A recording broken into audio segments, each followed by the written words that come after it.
I'm going to say case control study and then discount it. I want you to know what it is, but I don't want you to think of it as an opportunity for study, as something that you should grab for reasons that will come clear. The case control studies are largely historical. They provide an opportunity for us to look at risk factors for conditions that are quite rare. And the opportunity was there for case control studies because we didn't have to wait for rare diseases to come on.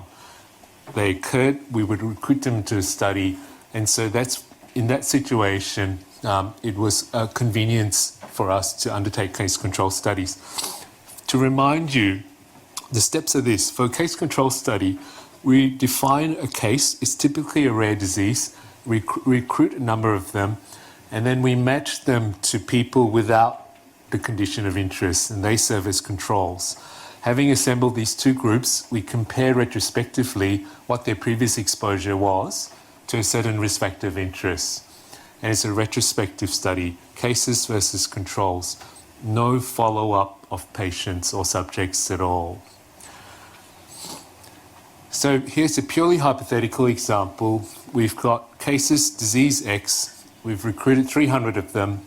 We've recruited 300 people, controls without disease X. And then we've asked and went back in time to see what their exposure to smoking was as a risk factor of interest.